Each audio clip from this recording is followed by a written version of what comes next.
Death of the partner chapter 7। आज हम discuss करेंगे कि लॉस के केस में हम कैसे जर्नल एंट्रीज बनाते हैं और अगर सेल के बेसिस पे हमें प्रॉफिट कैलकुलेट करना हो तो हम कैसे कैलकुलेट करते हैं। तो हम क्वेश्चन देख लेते हैं। Manoj, Rakesh and Harsha partner sharing profits in the ratio of 2:2:1. Manoj died. His share of profit till the date of death will be calculated on the profit of last year. Loss for the year was 2 lakh. तो यहाँ profit की जगह में loss दे रखा है, change ज़्यादा नहीं आता है। कैलकुलेशन पूरी वैसी होगी, बस जर्नल एंट्री को हमें ऑपोजिट बनाना है। तो हमें लॉस गिवन है, 1 अप्रैल को अकाउंट शुरू हुए हैं, 30 जून को उसकी डेथ हुई है,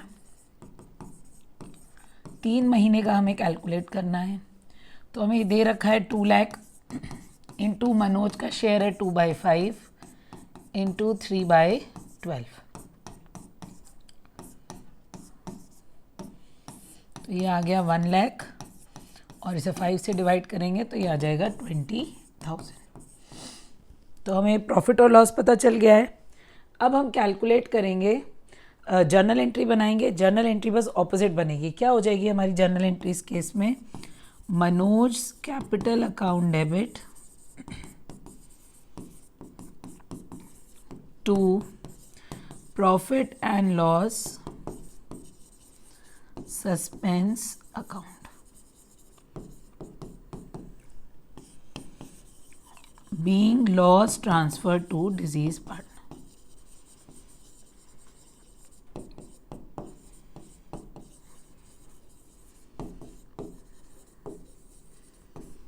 being loss transfer to deceased partner. तो सिर्फ एंट्री में चेंज आया है, ज़्यादा कुछ चेंज हमें यहाँ इसमें नहीं देखने हैं।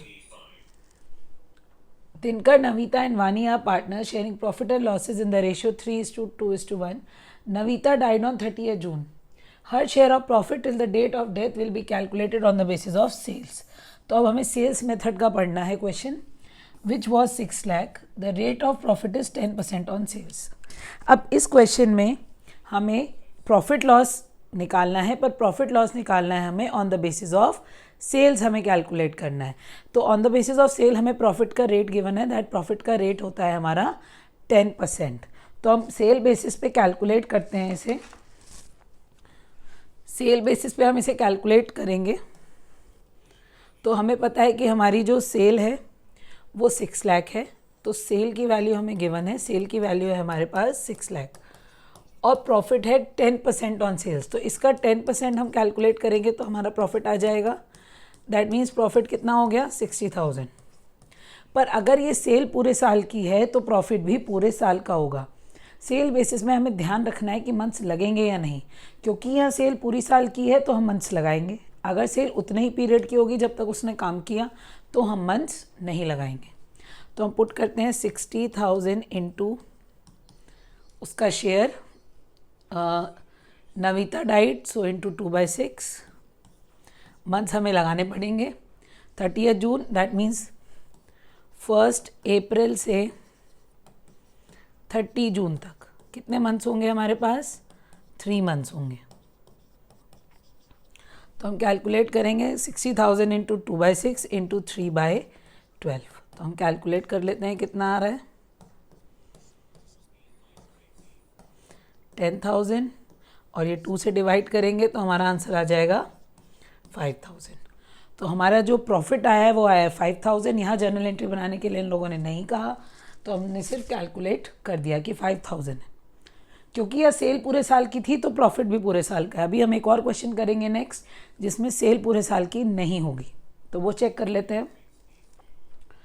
ABC are partners sharing profit and losses in the ratio 2:2:1. C died on 30 June. His share of profit till the date of death will be calculated on the basis of sales.